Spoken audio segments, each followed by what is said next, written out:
the SDGs at international level. I submit that research cannot be impactful without being visible and accessible. Therefore, enhancing the impact of research through open access publishing refers to the practice of making academic research freely available online to anyone, without paywalls or other barriers. Open access publishing aims to increase the visibility, accessibility, and impact of research by removing the restrictions that traditional publishing models impose. In this session, publishers will speak about the transformational agreements they signed with SANLiC, a consortium of university libraries in South Africa, that allows South African researchers from university to publish open access in hybrid journals of some publishers for free without paying article processing charges. In this session, the publishers will explain the terms and conditions and other nuances of these transformational agreements. But before that, we will have Ms. Ellen Tice, the Senior Director, Library and Information Service, who doubles up as the SANLiC Board Chairperson to make some brief opening remarks. I'm not sure if Ms. Tice is already here, but then after her, then there would be Ms. Johan Kuhn, who's the Open Access Partnership Manager at Springer Nature.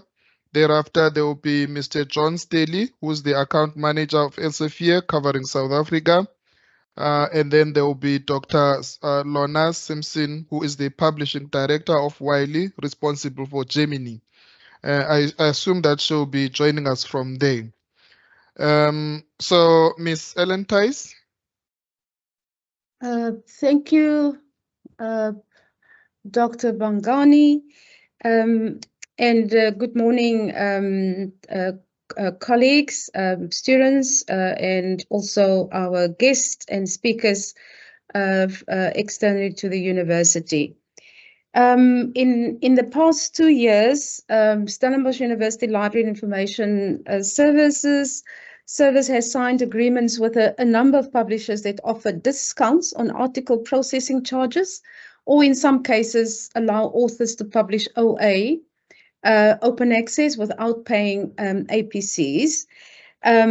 These publishers include the three who will be presenting today.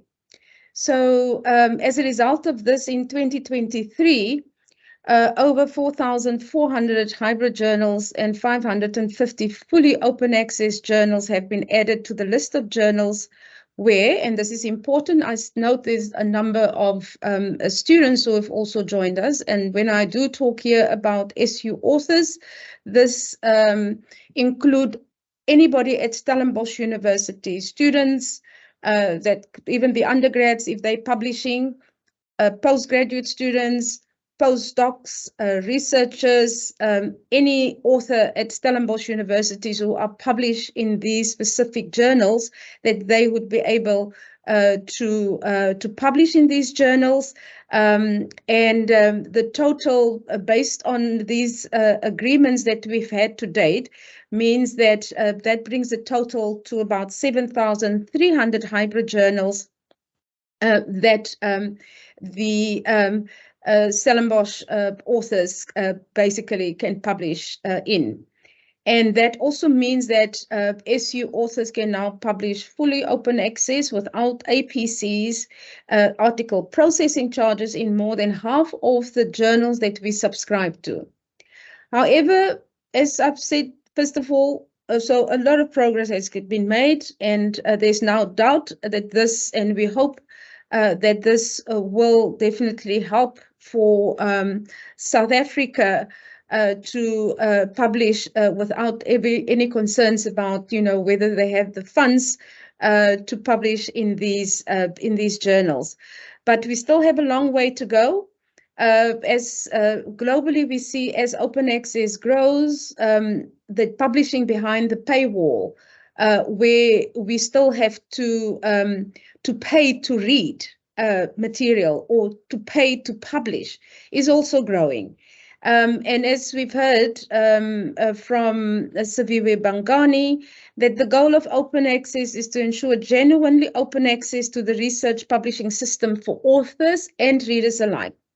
So there is an obvious need, and especially again, on our part of the world, to accelerate the spread of OA. So considering all the problems that we're facing, so that no research is needlessly held behind paywalls. There's also a growing awareness of how vital it is to focus on inclusion. We are seeing at the same time more and more risk, and I've already alluded to that some models risk replicating division in the world and therefore replacing barriers that we have had, and again from our continent, to access, now with barriers to publishing. There's also recognition that access on its own is not enough, and that there needs to be a guarantee of the possibility for onward use. So, and why is this so important? Because open access placed at the heart of efforts to drive sustainable development, both reflecting the explicit reference to access to information in SDG 16.10 and the broader role of science and research in the UN agenda. Library services playing a leading role institutionally and a pivotal role in open access through the administration and management and payment of article processing charges, which we are doing as part of these agreements that we have with the publishers, and of course the workflow processes that they will explain to us soon. And of course, also some of us also providing even open access publishing services, like in the case of Stellenbosch University, we also have in the library host some journals where we have around 26 journals emanating from the university, but also from other institutions, which where they can basically publish the journals open access, again, without any cost to do so. So, in essence, it is important, and why, again, it's to embed and explore OA approaches as the principal means of dissemination of academic work in a digital world. So there are globally issues that are emerging based on these agreements. Some countries have had some of these agreements already for the last 6 years or so. And we are globally looking at how can we tackle these issues. I just want to mention two, and you may not necessarily hear about this today, but one is around the misuse or mismanagement of the CC BY NCND licenses. I'm not going to go into details about that now. And then, of course, ultimately, this is a transitional phase for OA and these agreements that we currently have with the publishers. But we are looking globally of how do we need to move out of this transition phase on the way to fully open access publishing agreements. And that means we're going to have to devaluate the read component in transformational agreements. And of course, we also have to quantify OA publishing services provided with article level accounting versus lump sum legacy payments. So we're working with the publishers. We have reached these agreements, but that doesn't mean everything is fine now and we have a model that we're going to. We still need to work on this model, and we still need to find ways, and we also need to acknowledge that there are differences in the world and that therefore those have to be considered. So for more information then about the publishers, it's the three that I've mentioned, but there are around 11, 12 agreements that we have. Please view then the titles for OA publishing by visiting the library's website, where you can go to research, then look at publishing support and open access publishing support. And there's also a LibGuide that explains to you exactly the titles that you are eligible for publishing. And we would really like to encourage our researchers and our students to use these publishing options to enhance the visibility of Stellenbosch University's research, as well as to raise the research profile of the universities. Inquiries about open access agreements can be directed to the e-resources manager, e-resources librarian, Karieta Nell. And that information is also all on our website. So we're really pleased that these three publishers, whom Stellenbosch University have had a long relationship with in terms of providing access to research, and now also opening up the possibilities of publishing then also in these journals, and we wanted to use this week to also make this information available. So as I said, that we would really like you to take this up. We have seen the statistics, as we heard through each of the institutions get these statistics, and it does not look like we are making use of these opportunities to publish in that. Wiley will probably tell us also about the development program for authors on publishing, so that already will also help that more of us can actually make use of these venues. So with that, is just a bit of an introduction, and back to you, Siviwe.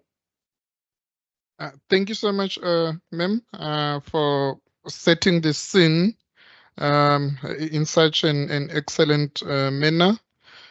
I will not really, ask for any questions to you. I hope that you'll be here even, when this ends, so that if Yes, people want to ask questions, then okay. Thank you so much.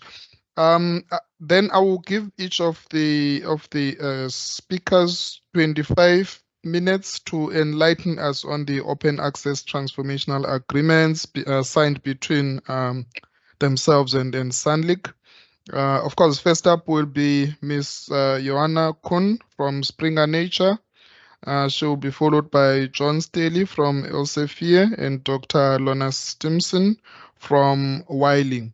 Of course, thereafter, there will be a Q&A session if we still have time. So over to you, Johanna.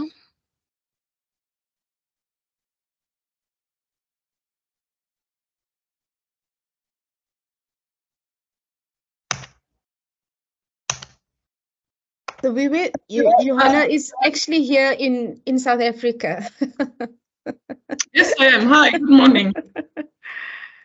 Can you see my presentation? I'm sorry, I'm not that familiar with Microsoft Teams. Yes. Okay, let's see. Yeah. So let me put it in presenter mode. Yeah, can you see the full screen big enough? Yes, we can. Okay, great. Well, thanks a lot for having me join your Open Access Week today. And so I'm just introducing myself. Sorry, I have not shared my bio with you. But I'm Johanna Kuhn. I'm the OA, or Open Access Partnerships Manager at Springer Nature, and I'm responsible for Southern Africa and some other parts of the world. And my role is to support the consortia and SANLiC consortium here in particular, and the local licensing teams to establish and maintain a successful open access partnerships or transformative agreements, such as the one that has just been established with SANLiC and Springer Nature. My experience with open access goes back to 2008, when I was working with Biomed Central, one of the first open access publishers who pioneered this publishing model. So I've seen the developments over the past 15 years with open access, and then of course as part of Springer Nature later on. So today, of course, I want to just very briefly comment on the open access transition, and then transformative agreements, in particular, give an overview and an update on the SANLiC transformative agreement. So in the past 2 decades, approximately, the open access transition has been happening very rapidly, with open access getting more and more attention and more open access articles published. Transformative agreements have been an integral part of this, and the transition is happening at a very fast rate now, and that's witnessed by, well, that's some of our highlights here of our open access journey.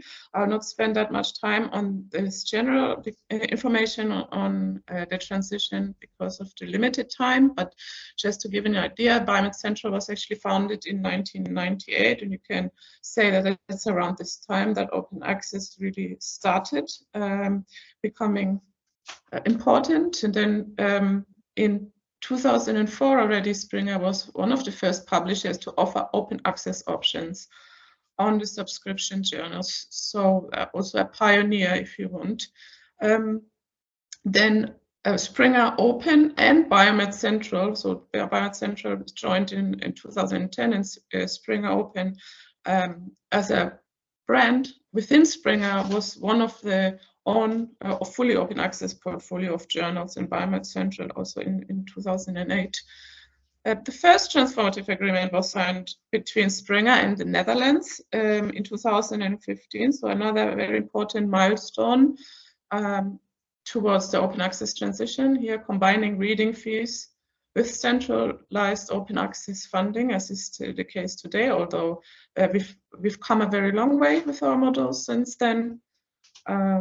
Then Nature Communications, a very renowned journal coming from the Nature side, actually flipped to fully open access in 2014. So very important to see this milestone and journals actually flipping to open access. And then another highlight later on, 2020, Springer Nature signed the world's largest national open access agreement with Germany. So some of the important steps towards a more open access environment and research publishing. So what goes into this? So open access is not a goal in itself, rather it is part of a much larger machine or process, which is open science. So this also consists of open code, open data that underpins the articles, open protocols that describe how the research was produced, and then also metrics surrounding those articles. And what is the aim of this, or the outcome is to accelerate discovery and encourage discovery in new areas that will be the most relevant for progress. And for example, also the issues that we've seen with reproducibility of results can be addressed by open access. So researchers can build more easily on each other's results. They can also avoid repeating those results if they can see what has been done in their field before. Most importantly, also reduced duplication of negative results, meaning that if an experiment has been done before with negative outcomes, but this research may not have been shared, as is often the case, researchers then tend to repeat this research or experiments again, just to come to the same negative results. So by publishing those negative results and giving them the importance that they have in open access, we can avoid waste of time and effort in this field. And this all leads to a fairer and more efficient research system, with also avoiding to look for information that's already there or that hasn't been shared. So just making a contribution to a much more efficient research system here in open access and open science. So what have we been doing in this regard? We are just seeing again the different aspects of open research that we are opening up with data, code, protocols and methods. Then of course also preprints, and the most importantly, final published version of the record of the article. So we are also cooperating, of course, with our TA partners. So cooperation really is key in making the research more accessible and more available, but also with other industry partners such as SharedIt and ResearchGate. So SharedIt allows us, as one of the first publishers, to share subscription articles as a link to a view-only and full-text subscription research article that can be posted anywhere. And also ResearchGate, where the content can be accessed on ResearchGate platform. The high number of open access articles published also contributes then to other initiatives, and importantly, as we have seen, to making more research available during the COVID pandemic on this subject, as we will see in a minute. Furthermore, it helps to not only make research more efficient, but also to increase efficiencies with regards to the research budget that is being made available. Just to give an example here, in Europe alone, 26 billion euros in research funds are wasted if the research is not fair. So as Ellen has mentioned, it has to be findable and accessible, but also the interoperable and reusable. So reusable referring to the licenses that are being used when an article is published under an open access model, which is the CC BY license, or a variant of that CC BY license. Yes, just some figures here of publications of research content that we've made available during the COVID pandemic, relating to the COVID pandemic itself, which all publishers have done, by the way. So any content that was published on that subject during the COVID pandemic was made freely available for everyone to access. And this has eventually, of course, increased not only citations and downloads, but most importantly, has accelerated discovery of important cures and eventually the vaccine. But also on the researcher side, we see very important benefits of publishing open access. Here we can have done a research ourselves, or a white paper, which is called Going for Gold, and it talks about the reach and impact of research published under the open access model. And here's just a very brief comparison between Gold open access and the early version of open access. But what is most important to see is that open access articles are more widely cited and downloaded than non-open access articles, and also receive higher altmetric attention, so a higher attention online, you could say, and without going into more detail on that, than non-open access content. And Gold open access articles have even a bigger advantage than the early version of records. So Gold open access is when the article is published in an open access journal that has an open access option. So all articles then published under the Springer, Nature and SANLiC transformative agreements will appear as Gold open access articles and have these benefits.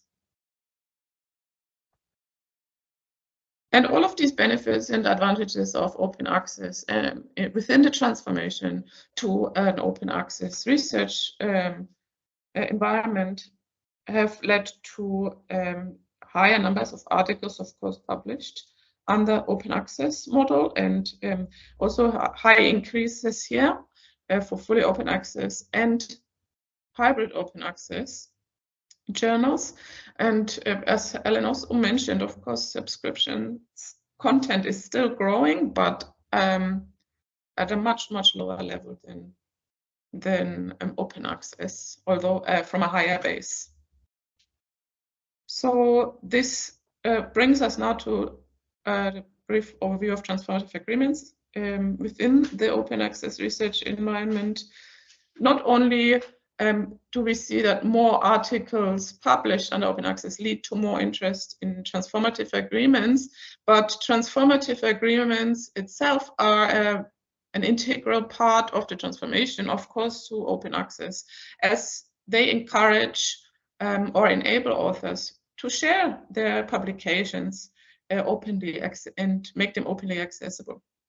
Also happening under the SANLiC transformative agreement, which allows authors to publish at no cost under the open access model in Springer Nature journals. So we've seen a global expansion of more and more transformative agreements. It's all actually started in Europe, as I mentioned earlier, in 2015 with the first national transformative agreement signed between Springer Nature and the Netherlands. Also policy and funding landscape for open access was more established in Europe at that time, but since then things have changed. So the transformative agreements are important in other regions of the world as well. So now we have Asia with Japan and India, also then further afield Australia, the Middle East with Qatar and Egypt. The US are starting to have more institutional transformative agreements due to the very different funding landscape. Even Southern Africa, South America, and now, of course, with SANLiC, the Southern Africa is also covered with a transformative agreement with Springer Nature, which will increase the number of publications that are published in open access and support the transformation to a fully open access environment. So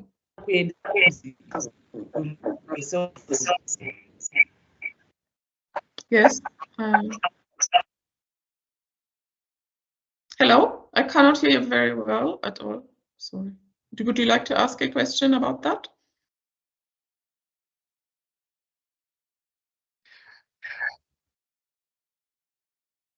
Sorry, colleagues, can you switch off your cameras and mute your microphones, please?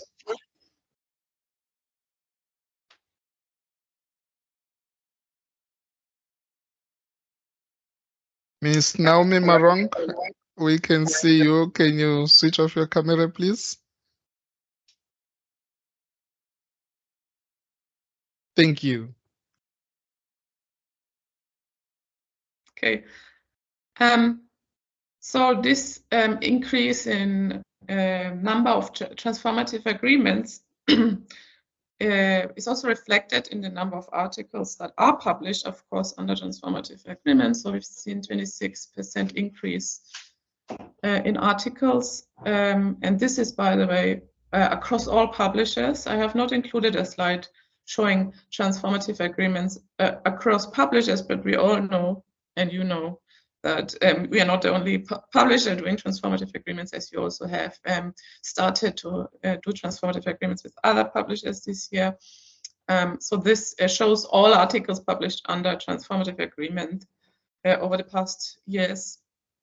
So reflecting that the more open access articles are published, the more we are shifting and transforming the research environment to be more fair and open and accessible. Here also again showing the increase in, sorry. Apologies. Yes. Yes, Johanna, if you could just share your screen again, because it has disappeared now. Sorry.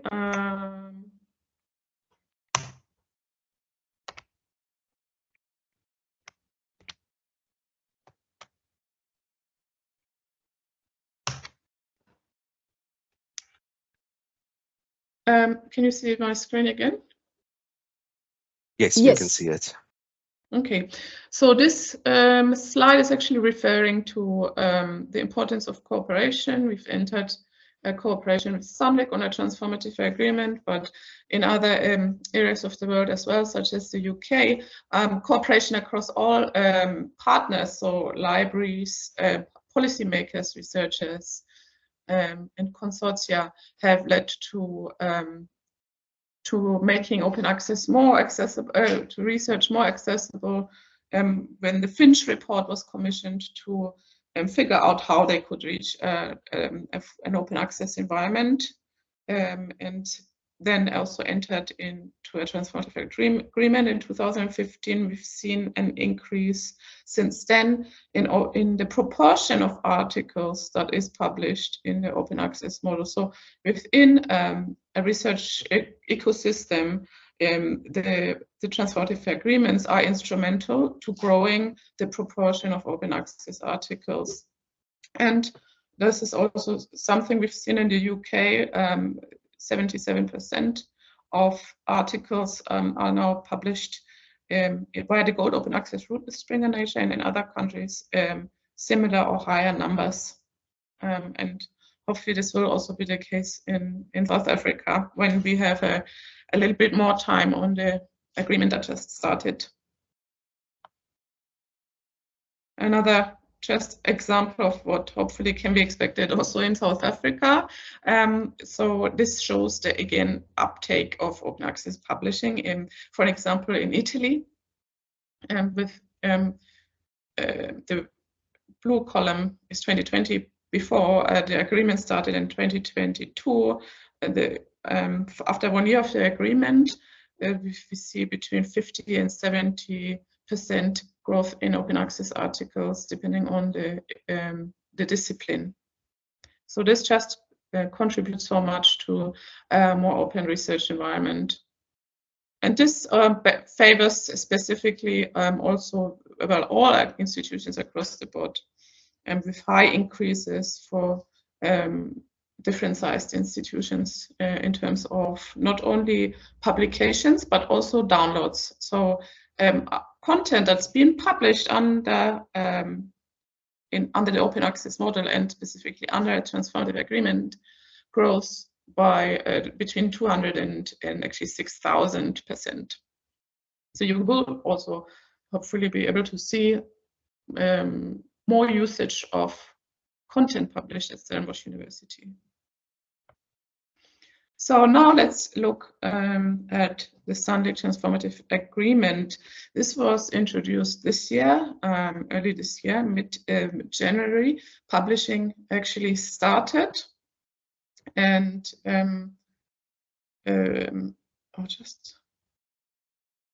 sorry about that. And it was agreed for the Springer hybrid journals. So we do have different open access portfolios at Springer Nature.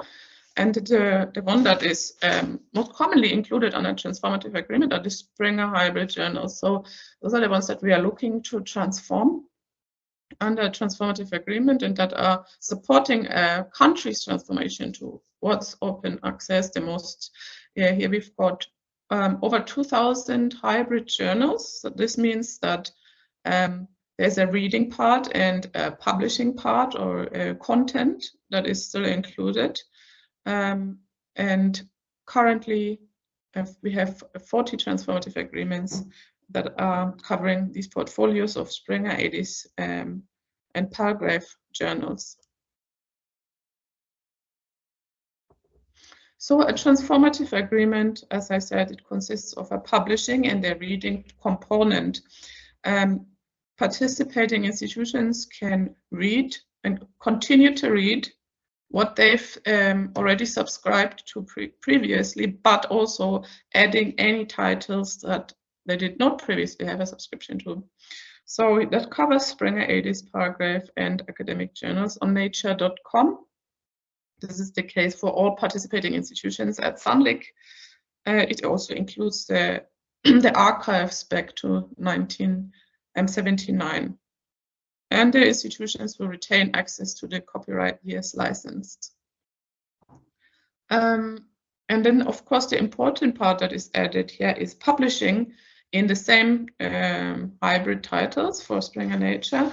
Authors that are eligible will be able to publish at no cost in all of those journals, and the output will be, or the articles will be openly accessible, will be published under the open access model. So eligible means that the author has to have an affiliation to a participating institution. So the institution will provide us with some parameters, such as, of course, the IP ranges and email domains to help us identify eligible authors.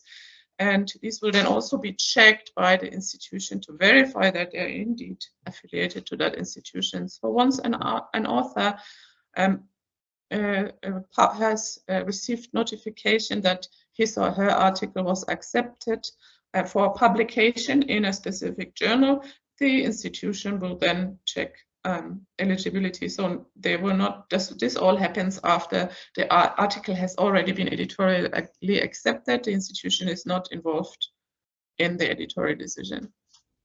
So this is the important part, and where we hope that all of the researchers in South Africa will participate, because as much as we can make agreements with institutions and consortia, it's all, and in the end, comes down to the author publishing in those journals and making use of these opportunities.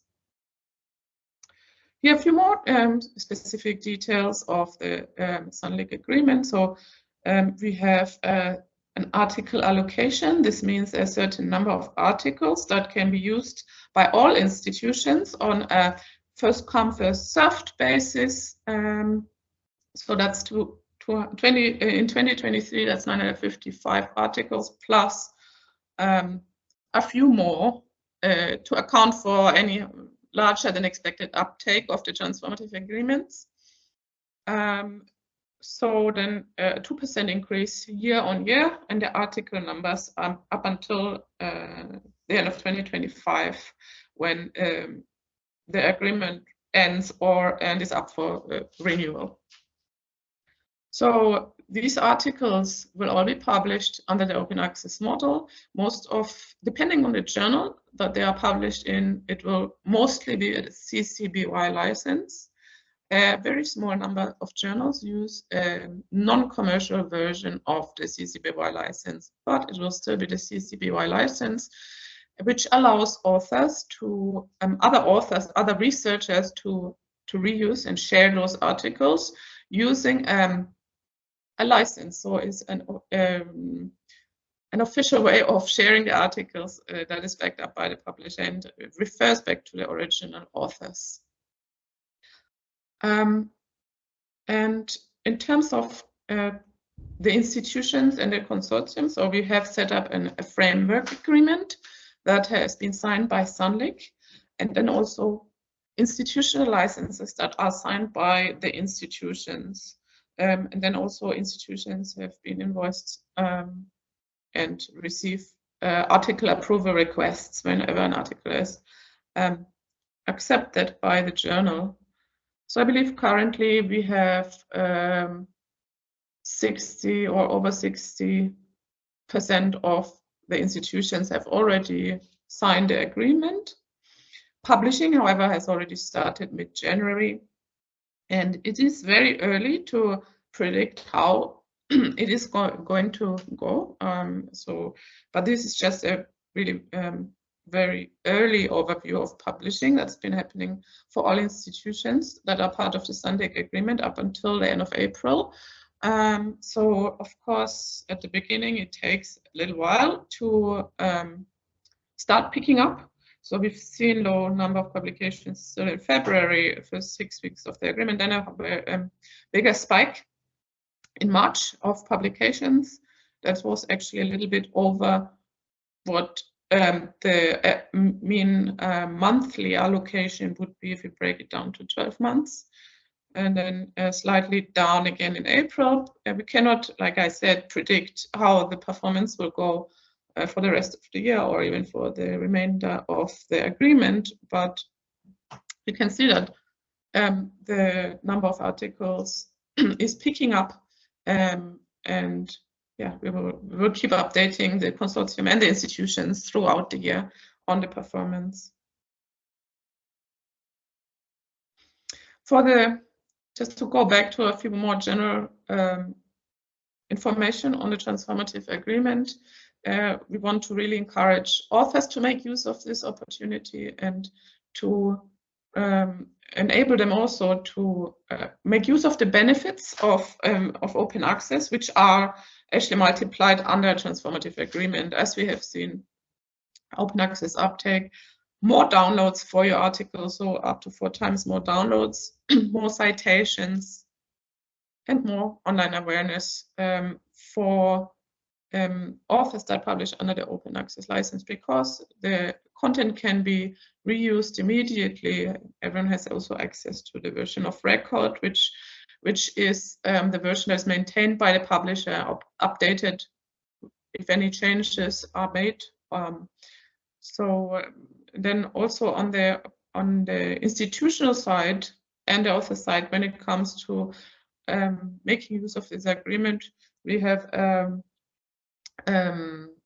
a system in place that makes the eligibility checks very easy and makes it easy for authors to make use of the agreement on a technical level. So as I mentioned earlier, the institution shares these parameters with us, and the authors then can use this dashboard that we make available to, or they use those parameters to make themselves shown as eligible to the institution, who can then approve the article through the institutional dashboard.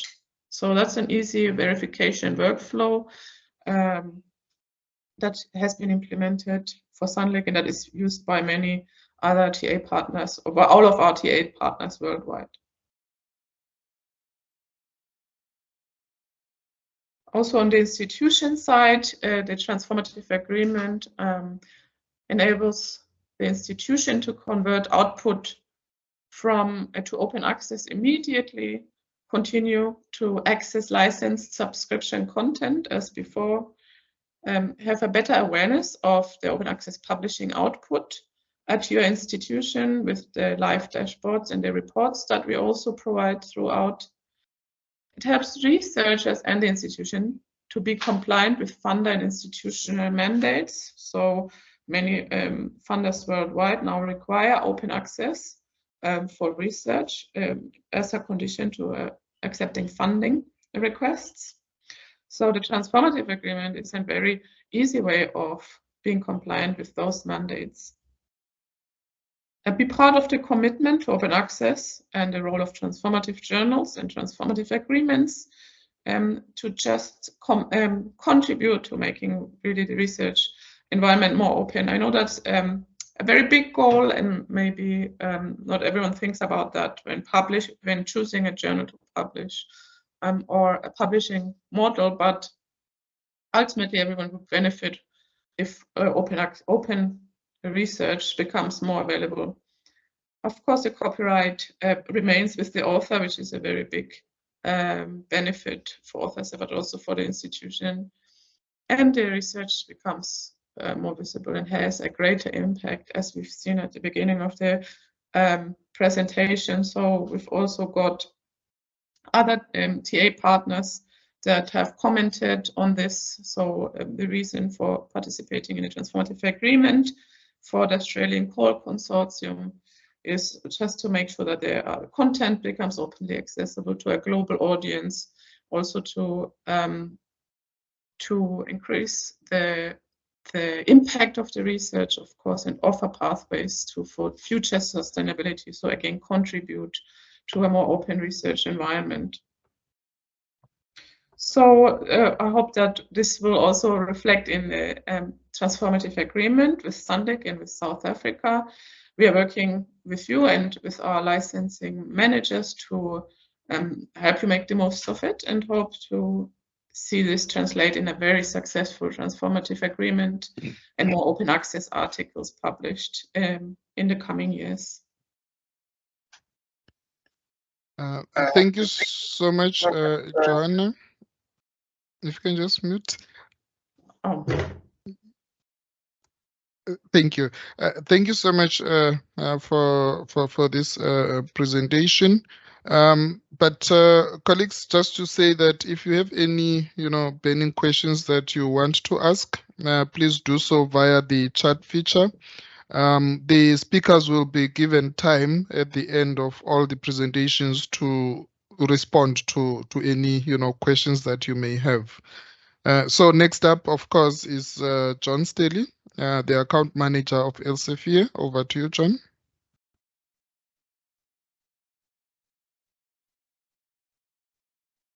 Hi, good morning. Thanks, Dr. Mangani, and thank you to Ellen and the whole team at the Stellenbosch University Library for having me here, and also for setting up the session today. I will start by sharing my screen, just need to find the right button. And if someone could let me know, please, if it is showing. Yes, it is. Thank you. Thanks for the confirmation. Okay, so for today, I've been invited to talk about enhancing the impact of research through publishing your research output open access.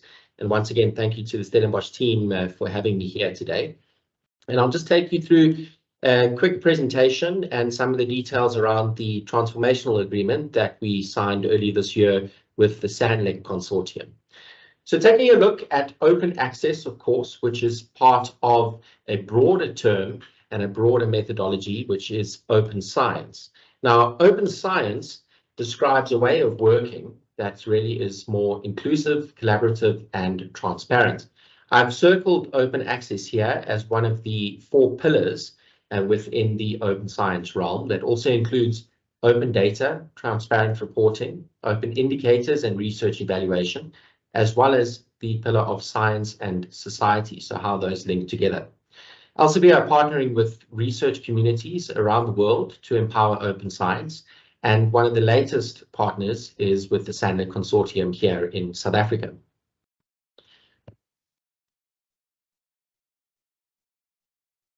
So what are some of the open science enablers in the world today? So one of them would be funders, of course. In South Africa, we've got a large funding body called the National Research Foundation. But there are also external funders aside from that South African researchers use. Funders help to establish open science policies as well as mandates. And together with institutions, they help implement open science policies as well as repositories. Governments, of course, involved in research and development, and are a key partner in research and development in terms of deciding on open science policies as well as mandates that exist per country. How are publishers involved? So publishers provide journals as well as tools and platforms that support open science, as well as the uptake by researchers and institutes. Researchers, of course, critical to open access publishing in general, as well as research and development. Researchers are being encouraged, incentivized, and supported to share more of their research output more transparently and more openly. And then readers, of course. Readers are looking for additional ways to read and validate research content. And indeed, with open access, the world of reading becomes a lot easier because open access output, as we've heard already this morning, is available for everyone to read. So open science is facilitated through these enablers around aspects of policies and mandates, funding, education and guidance, journals, tools and platforms, incentives and evaluation, as well as cultures and values that exist in the research ecosystem. Stakeholders need to really collaborate and align to nurture research and publication environment that nurtures open science. And this is how the enablers of open science all link together. What are some of the benefits of open science? Well, one of the major ones is reuse and transparency, something we've heard of this morning already. Open access articles can be reused. Outputs are more frequently used when they're open access by researchers and potentially a broader audience as well. Global impact. What is the global impact of open access? Is a stronger position of research. Innovation, more innovation and collaboration between universities, industry and citizens, and potentially top talent as well. Universities attracting, collaborating and working with the top talented researchers. Funding and researcher funding and assessment is also benefited through open science by researcher careers being more holistic and painting a fairer picture. And then, of course, something very important to South Africa's mandate on research, and then indeed what we heard from the consortium as well, is research output that has an impact on society. So research projects that would have a direct link into bettering the lives of South Africans and people in the African continent and world at large. So how does the transformative agreement or transformational agreement between Elsevier and SANLiC look? As I mentioned, we went into this agreement earlier this year. The agreement covers the years 2023 through to 2025 and includes the option of publishing in hybrid as well as fully gold open access journals that Elsevier publish. Before we take a look at the specifics, just wanted to touch on the global picture of OA, because there's a very mixed picture when it comes to OA uptake around the world, and indeed, of course, regional variation attached to that. In Scopus, in 2021 data, there were already 11 million documents tagged as gold, hybrid, or bronze open access. That number has actually grown between 2021 until the beginning of this year.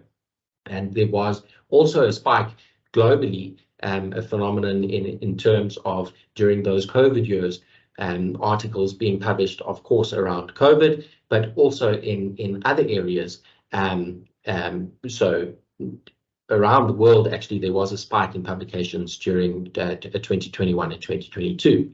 In 2021, though, globally, 2.2 million subscription articles were published as an estimation, and 1 million gold open access articles were published worldwide. But what we can see on the graph on the left, which is a global view from 2013 up until 2021, is the blue being subscription articles, which you can see there is still growth, but not as fast as this open access uptake, which is just growing exponentially over time. Looking at it on a regional variation, in China, for example, the split between open access and subscription is almost 1/3 to 2/3, but in Europe, for 2022, 51% of the output, so more output was published open access than was in subscription, while in the United States, it was 1/3 to 2/3, but that could be changing quite soon with policies that have been introduced in that country. In the rest of the world, the picture, of course, is a little bit different. So 35% of articles published open access, whereas 65% published in subscription. So what might happen with this transformational agreement that Elsevier entered into with South Africa? So the graph on the left-hand side, that's showing publications coming out of South Africa. So everything South Africa has published in journals around the world.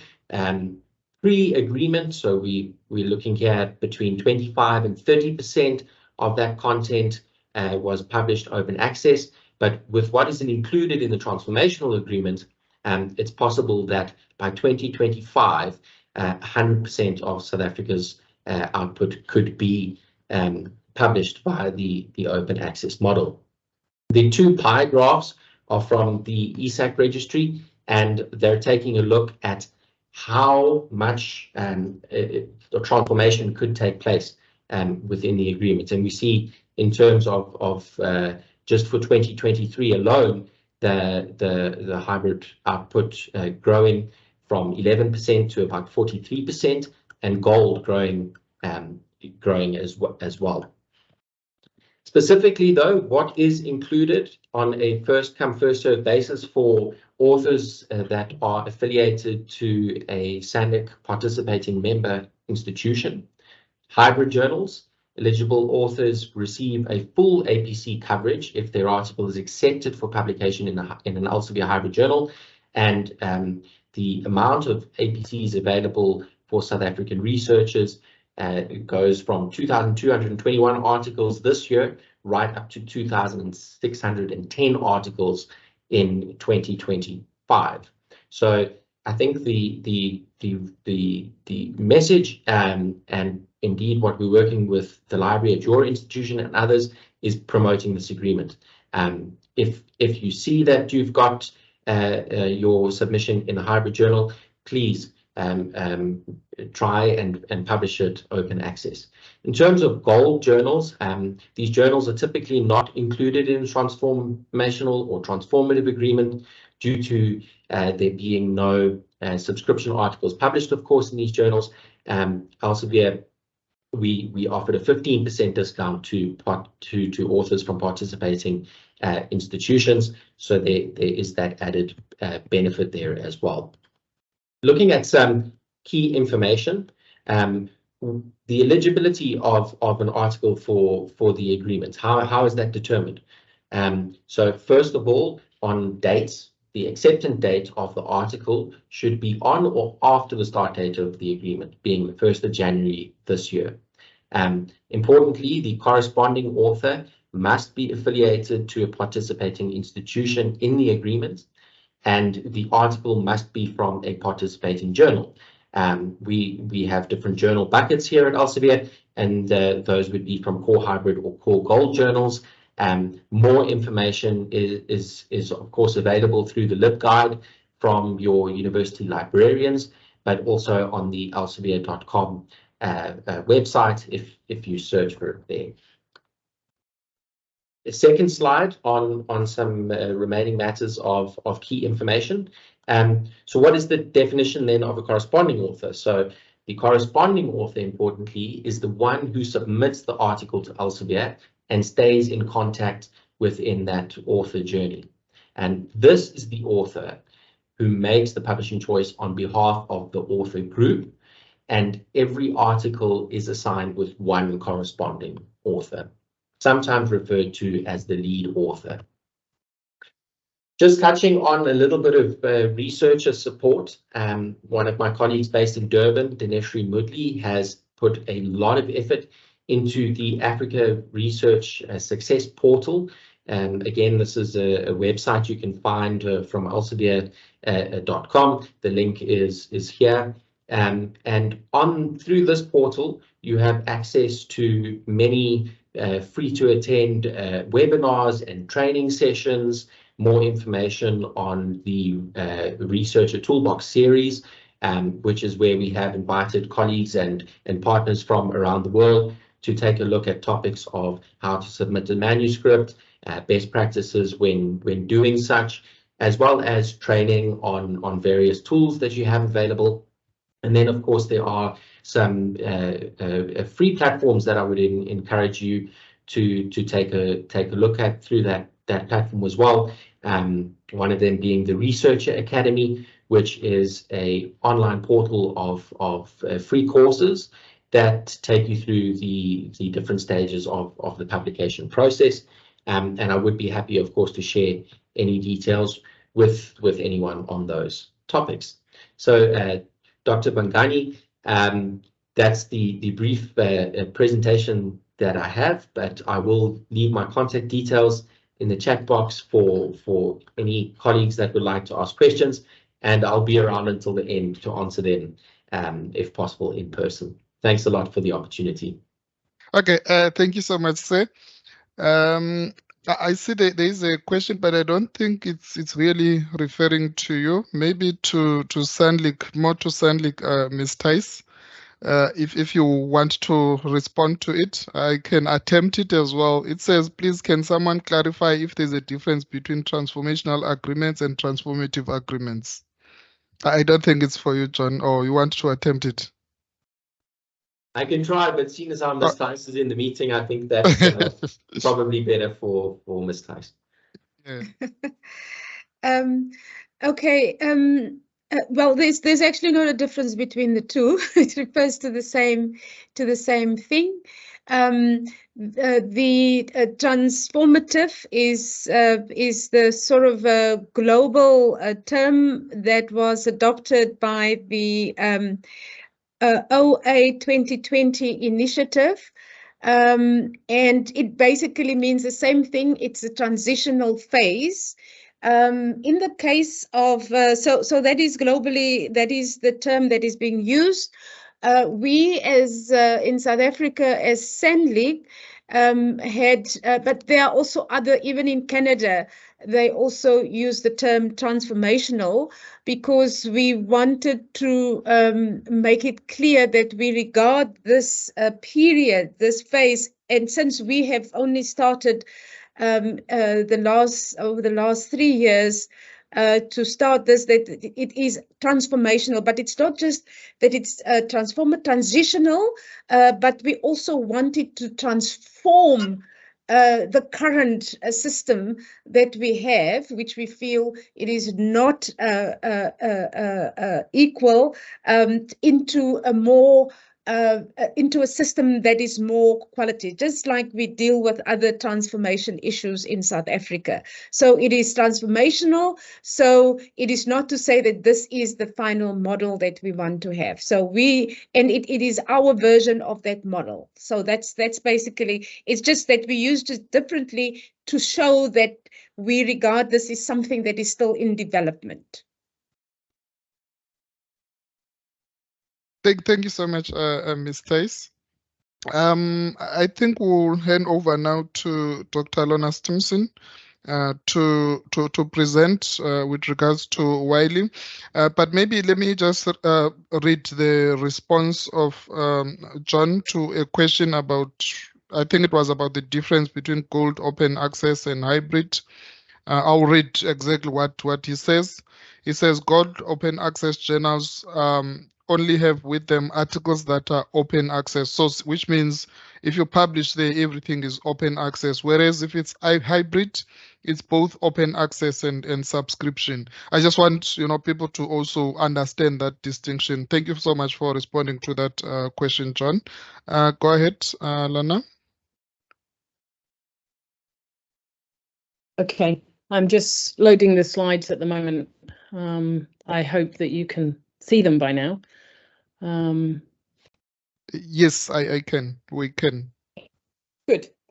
First of all, thank you to the organisers for inviting me to speak here today. I think the presentations so far have been really excellent, so I'm glad to be part of this. In terms of my biography, it was mentioned that I'm based in Germany. So just to talk a little bit about my background and what brings me here today. So I was for probably about 10 years based in our in-house editorial offices that are in Germany. So really acting as an editor, so reviewing papers that came in, deciding whether they should go for external peer review, and then making decisions on whether they should be published in our journals or perhaps in a different journal. So I have a lot of experience really in the details of the editorial process. And then when we introduced what was at the time the biggest open access agreement that existed, which was with the German research community, so the deal agreement in 2019, I moved to work on that full time because it was much bigger than anything that we'd done, and we needed to have our editorial offices and our whole organization aligned to really transform the way that we worked to prepare for the transformational agreements that came later. So that's sort of the background to that. And over the last couple of years, I've moved into the open research group. I'm just going to try to mute someone.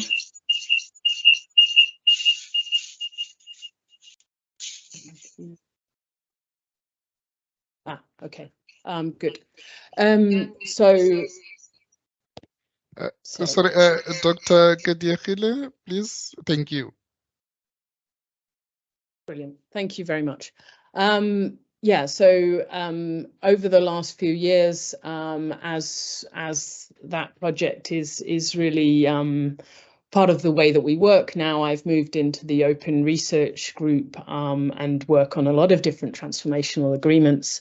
And one of the big things that I'm working on at the moment is the part of our agreement with SANLiC that is that we have this author engagement program, as we call it, and I'll tell you a bit about that later in my presentation. I'll just go through how Wiley is as an organisation and part of our commitment to open access and transformational agreements. and show that in the global context. And then I'll move on to talk about the specifics of open access publishing at Stellenbosch. So Wiley as an organisation is comprised of 3 big units, and that's academic. So everything in academic is about textbooks, books, things like that. In talent, we have things related to careers and career development, professional development. And then in research, we have the whole journal portfolio. So that's where this agreement is. And within research, we have these 2 main units, one of which is partner solutions. So sometimes you'll see that Wiley technology is being used by other partners or publishers, and that's why. And then the really important part for today is the research publishing, where all of the journals are. And within research publishing, we have some core values, and one of them is to expand access to scientific methodology and content. So through all of those mechanisms that the other speakers have spoken about today, so open access, open science elements such as open data, open practices, open recognition. So when you peer review papers, for example, that's something that that you can publish, and you can say, this is work that I'm doing to promote the quality of the scientific record. Another big element of how we work in research publishing is that we're the world's largest society publisher.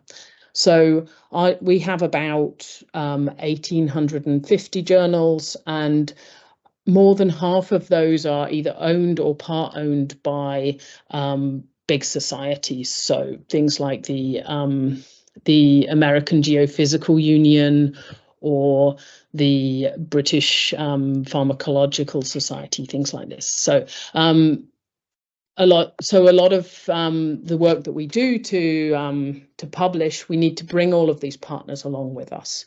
So that's really a fundamental thing about the way that we work, and that's why you'll see a lot of variation in our portfolio and how we publish things. And then the third thing here is really research integrity and publishing ethics, which is important for all publishers now, but some industry bodies there related to that where Wiley is very active.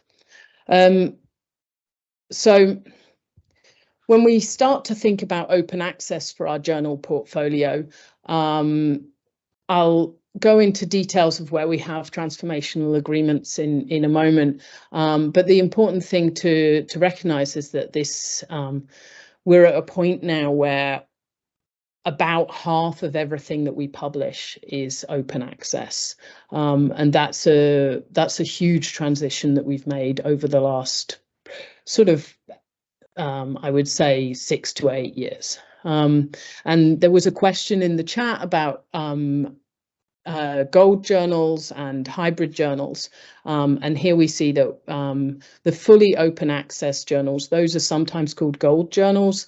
About a third of our about a quarter of our portfolio is fully open access now, and the other journals all publish hybrid open access. So those would be publishing some papers which would be subscription access and some papers that would be open access. But the important thing for researchers at Stellenbosch to know is that even those subscription access papers, you have the right to read those as part of the agreement. So if I move on and go into a little bit more detail about those transformational agreements, we heard a moment ago about the difference in the sort of naming conventions here. Sometimes they're transitional agreements, sometimes transformational, sometimes transformative. At Wiley, we use the word transformational, and as was said earlier, that's because these agreements are intended to transform the publishing landscape from one where there's subscription access to open access. And these contracts are negotiated sometimes at the institutional level, but often at the level of national or regional consortia. And the one that we've heard about today, because Stellenbosch is a member of this consortium, is SANLiC, the South African National Library and Information Consortium, and they negotiate on your behalf these kind of agreements.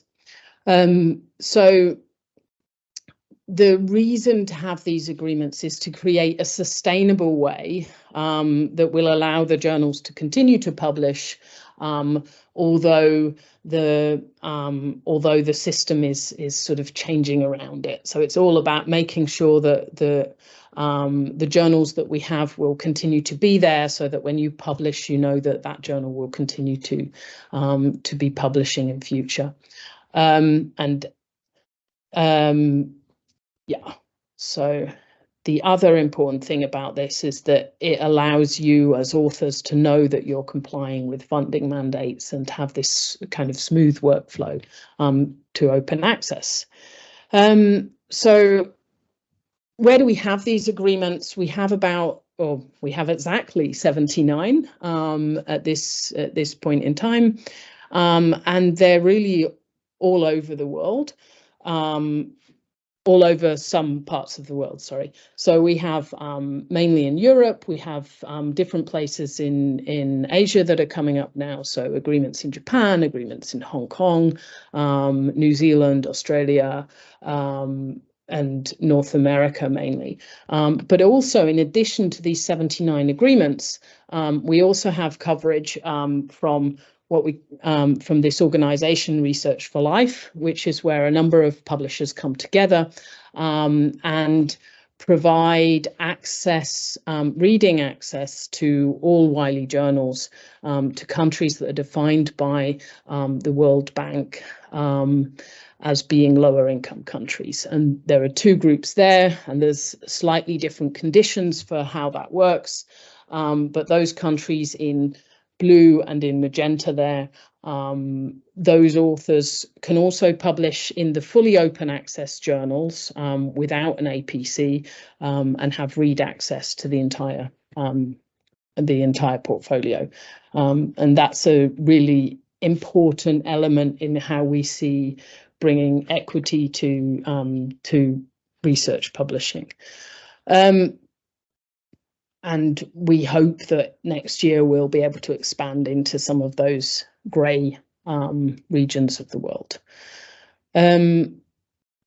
Okay, so what does this do to the overall publishing output? From 2017, which is when we started to have some of the larger agreements at the national level, we've really seen this transition from when 1 in 10 papers was published open access through to last year, where we were above a third, and this year we're approaching 50%. So what does this mean for you as authors at Stellenbosch?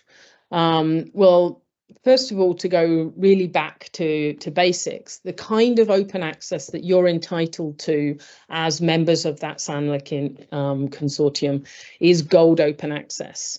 And that's gold open access both in hybrid open access journals and in fully open access journals. And sometimes these naming conventions are slightly inconsistent because we also have gold journals, and I would call those fully open access journals because everything there is fully open access. But the way in which I would define gold open access is that when it is published, it's published immediately and freely available for all to read, download, reuse and share, as long as you have a CC BY license. And that's something that you can select at the licensing point. And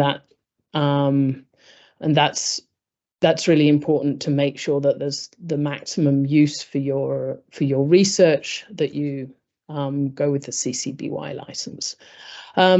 And you can see on the Wiley Online Library, any papers that are published open access will have this little symbol next to them, so everybody knows, regardless of whether they're based in an institution or not, that the paper is available. So the coverage of the Wiley SANLiC agreement is mainly South Africa, but also includes the University of Botswana and the University of Namibia too. So those are the institutions that are covered by this agreement. The authors in all of those institutions have the same rights to publish and to read Wiley journals, or in Wiley journals. A little bit more detail there. The agreement started in 2022, so last year, and runs till the end of 2025. Reading access is for all Wiley journals. This goes back to 1997, which is just a it's just a date when we started to publish what was Wiley InterScience. So that's the precursor to Wiley Online Library. So it's just a technical limitation that we have. So anything that's been published since 1997 in Wiley journals, you have access to read, and you'll have access to read in perpetuity. The agreement also entitles you to publish open access with no additional cost in both hybrid journals and fully open access journals, as I said. The overall entitlement for SANLiC as a consortium is set to be just above the total annual output of those institutions. That's how we model that sort of article entitlement at the consortium level. And what's different about the agreement that we have for South Africa, Namibia and Botswana is that we have this author engagement program. And I have a few slides on that, so I'll come back to that in a moment. And one important thing for you as authors and researchers to know is the kind of articles that this covers. And this article type eligibility is the same for authors who are covered by an agreement in Australia or in Canada. All of our agreements are the same in terms of eligibility. So we have here research-based output. So depending on the discipline, these can look quite different. In philosophy, a research paper looks different to one in materials science, for example. But it covers a broad spectrum of research-based output. So short communications, full research articles, case reports, any positive or negative results, other things, particularly for the social sciences, like debates and symposia covered in that. And then the second classification is what we call synthesis-based outputs. And synthesis-based outputs are often referred to as review content. So these are papers like review articles or perspectives where things that have already been published are brought together, and more value is added to the scholarly record through those being brought together and new ideas being developed from them. So those are the article types. Just again, back to the journal types. So we have these hybrid journals, and the entitlement for you as authors to publish open access in those hybrid journals actually started in 2022, and from this year 2023, from January, you've been entitled to publish open access in our fully open access or gold journals with no APC. I know on the slide here it says the authors pay the APC, but that would be outside of a transformational agreement. So your APCs are fully covered by this agreement. And that's, as I've said, an entitlement that you have as authors at Stellenbosch. So if I move on, Just to, I know that there's been a couple of references to the reasons why you would want to publish open access already, but just really to reiterate that for you as authors, what these transformational agreements should be doing is providing a really smooth workflow. And so this is part of your publishing experience. When you get to licensing, this kicks in and you should be able to publish open access with no barrier there. The second thing is that it should be providing funder compliance. Funders increasingly look for open access publication of the output from the research that they fund. And that open access should be leading to greater and quicker visibility. And I've got some information on that in a moment.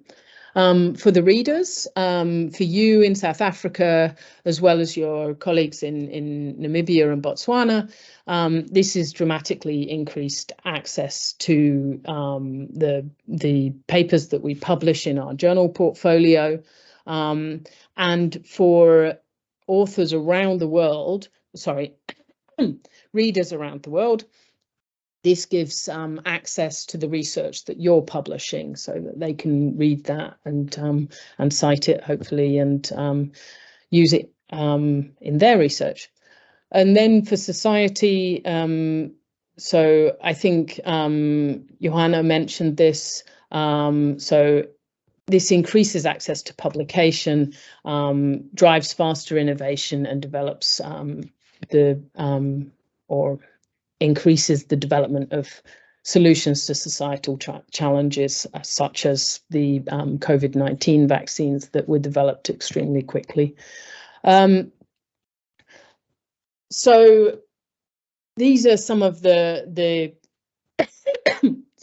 some of the key metrics here for you. If you're publishing open access, your work is more visible, it's cited more often, and it gets more altmetric attention. And altmetrics is a metric system that looks at all of the usage of your research that we can measure that isn't related to citations. So this means if it's something that's discussed on social media, if it's reported on news or media websites, if it's cited in public policy, all of those kind of things are brought together with this altmetrics score. If I just kind of zoom in for a moment, sometimes those comparisons of open access publications, they're extremely difficult to do because often you're not comparing like with like, because you've got some journals that are open access, some journals that are hybrid, you've got authors, some of whom are covered by transformational agreements, some not. So in this slide, I've really gone into just one single transformational agreement where half of the papers in 2019 were published open access and half were published subscription, approximately. And I've taken the same journals, the same selection of 50 journals, and looked at how the citations developed for papers in those 50 journals. So that's really an attempt to just make a more scientific sort of study of how the citation behavior changes with open access. And what we see is that the dark blue line at the bottom is not open access. The magenta line at the top is the open access papers. And we see in the years following publication that there is a marked difference. So if we look at 2021 here, where the papers were published in 2019, we see that the magenta group is at 8.44, and the non-open access papers are cited on average 6.04 times. So that really gives you a very firm understanding of papers published in the same journals from the same country in the same year, and how that how those citations develop. Before I hand back so that we can have some questions, one of the key elements of the Wiley-SANLiC agreement is the author engagement program, and this was when we were negotiating with SANLiC. This was one of the key elements that came out, that there was a need to build greater equity, inclusion, capacity building, and really at the very core to publish more of the good research that was being done in South Africa, Namibia, Botswana, and make sure that we do whatever we can to make that publishing process work for authors in those institutions. So what we have here is this phased series of author training, some of which are in person, some of which are online. We have a platform which is available to all researchers and students at Stellenbosch and in all of those other institutions, called the Wiley Researcher Academy. And we've got a lot of events happening. So for example, yesterday we kicked off a webinar series for this agreement, and I'll go into a little bit more detail about the elements now. So as I said, we hope that we can run in-person workshops in Stellenbosch on the 5th and 6th of June, so next month. That's not confirmed yet, but hopefully we'll be there to do that. So the key elements of this engagement program are, as I've said, the Wiley Researcher Academy. And this is a platform that, as faculty, you can embed into your teaching for research skills. But it's also something that as early career researchers or students or postdocs, you can use this platform in your own time. And I'll show a couple of slides about that in a moment. The second element is these workshops, and these build on you as researchers and your role as an author, your role as a peer reviewer, your role as an editor, and building, and it's an educational program to build those three roles. And as I've said, next month we have in-person events coming up in different institutions in South Africa, and we'll also be doing a series of online events there too. And then the third element here, the topical and editorial insights. This is a monthly webinar, and we'll switch between topics which don't rely on the knowledge which we're teaching in those workshops, but are of interest to researchers on publishing related topics. And then the second half of that program is really taking a deep dive into different subject areas. So the first one that we've got coming up is chemistry, and looking into what it takes to be published in those journals. So that's a really exciting program that we're bringing together there. So the Wiley Researcher Academy, because this is something that you as researchers already have access to, or you can sign up for access to, but without any cost whatsoever. This is a program of teaching that's particularly directed at graduate students and early career researchers. It can be a refresher, or it can be an aid for, as I've said, research skills lectures. And it takes the user along this sort of path to publishing, and what should be considered before, during, and after writing a journal article. So that's that platform. And how you get access is if you go to this web address here, which I'll drop into the chat after we finished. You can sign up there. Just sign up with your university email address, and you'll be given access straight away, and have access to all of the courses in there. So just to give you a timeline on how this is all sort of playing out. Last year, we started with some of the higher level presentations. We've got we did some training for the Wiley Researcher Academy directed at administrators and faculty who would then be able to support the early career researchers and research students. This year, we did training, and we've got a couple of additional trainings coming up in July for all researchers for the Wiley Researcher Academy. The OA publishing agreement expanded to include all of our gold journals at the beginning of this year.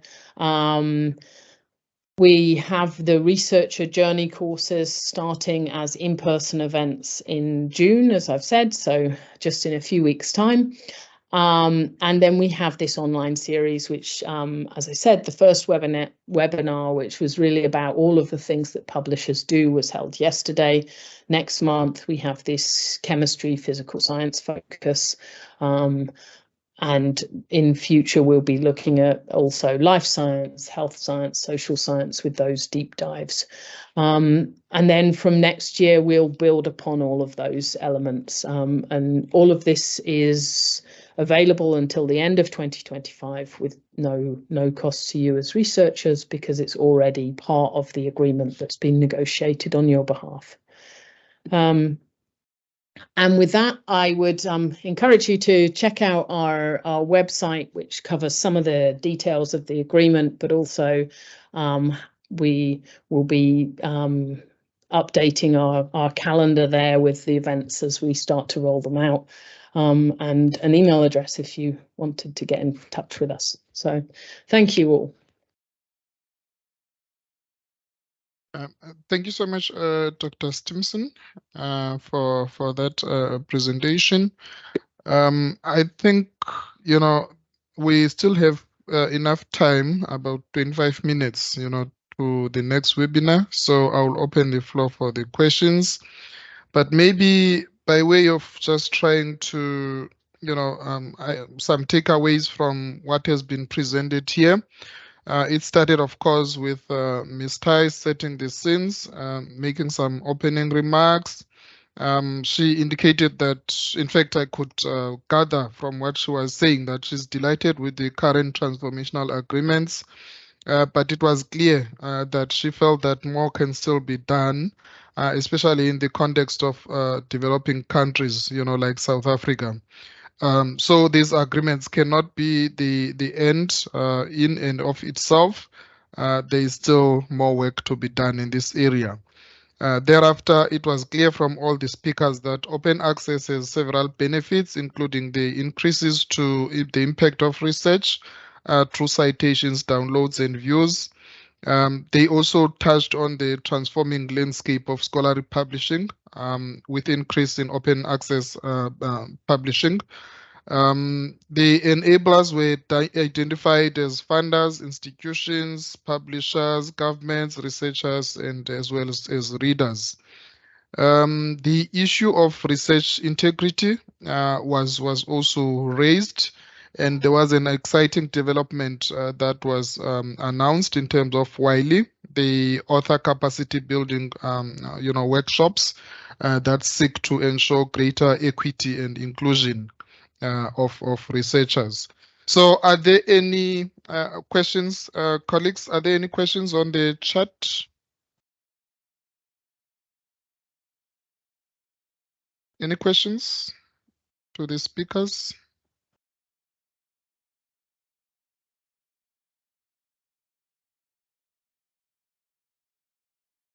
Nothing severe. Could I? It's Ellen Tice here. Could I ask Kirchner, maybe just in terms of the the in-person training for Wiley that will be taking place, the requests, because I heard it has not been confirmed yet. My understanding was that we had agreed that that can go ahead. So maybe you didn't have time to follow up on that. So I just want to make sure that we have said that we would definitely like to host that. So I think we should send out the information as soon as possible. And I guess Wiley will be sending the sort of the invitation to us to send out, or I'm not quite sure how it works. Yeah. Alona? Yeah, that's wonderful. If we can confirm that, that's excellent news. And I'm sure Michael, who will be in Stellenbosch running those workshops, will be really thrilled to hear that. But yeah, we'll be in touch with all of the information that you need to communicate that with your researchers. Yeah. I Okay. can confirm from my side that we have set a date for the 5th and 6th of June for the author workshop. Wonderful. Okay. Good. And if I could follow on with John as well, in terms of Elsevier, in terms of, you know, author training.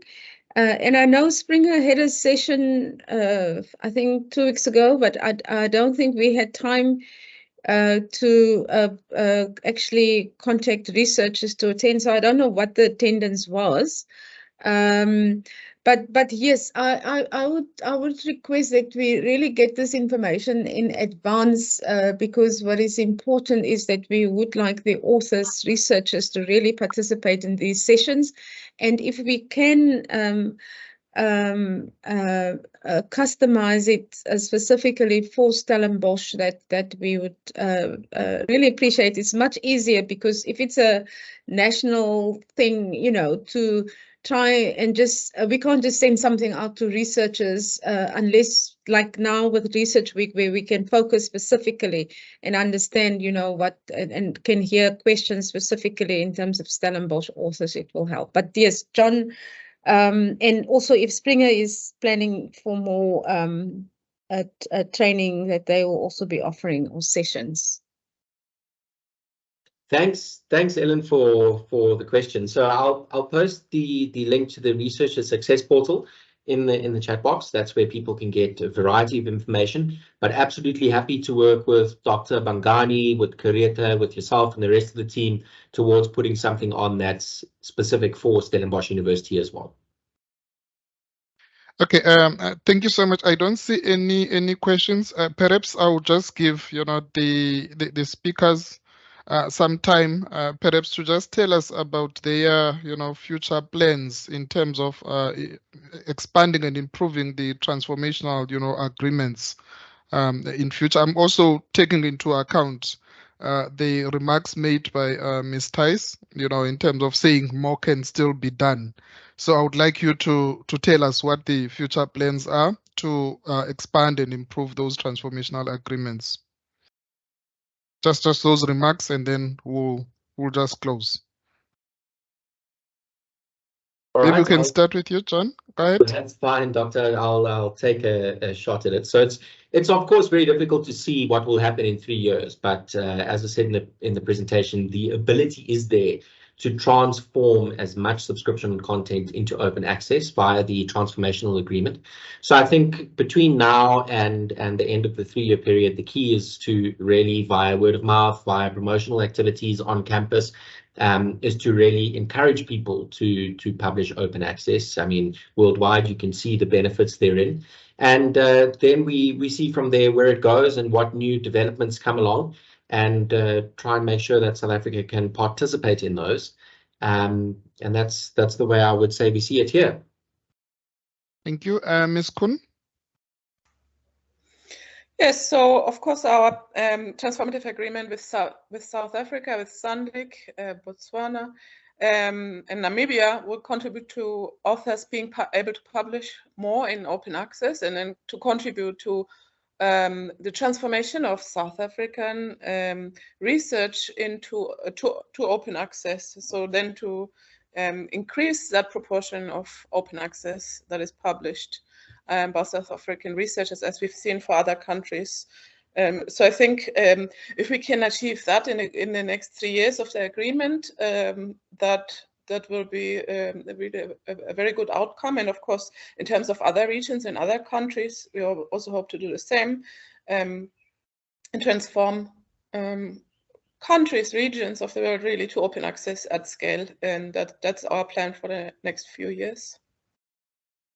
Thank you so much, ma'am. Dr. Lona?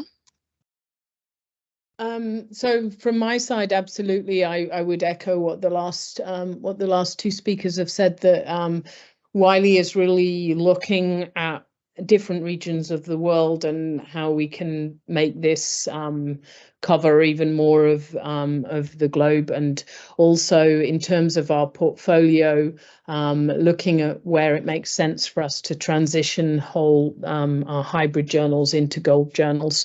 There's another element of this, which is really how we can work with authors, particularly in the Global South, to make sure that the researchers there are bound into peer review, are editors of journals, and are really integral to all of the publishing processes that we have. So I think that's a key element, and that's one of the things that we're hoping to address with our author engagement program. So yeah, lots of exciting things, but also some challenges to move from this sort of transitional phase into the final phase. Okay, thank you so much to all the speakers for sharing, this important information. As I'm saying, our university has a core theme of research for impact. So it's always good, to hear different ways by which we can ensure or enhance the impact of the research that is being produced at this university. So thank you so much for sharing that information. I would like to also thank the audience. Thank you so much, for staying engaged, and also, just for attending this webinar. Let me also thank Mr. Kirchner van Deventer, who assisted in terms of the technical aspects of it. And Ms. Tice, for setting the scene at the beginning of the webinar. I think I've thanked everybody. So thank you, everybody, for attending. The next webinar now will be on Power BI, a tool for data visualization. It will start from 11 until 1. So thank you so much, and all the best.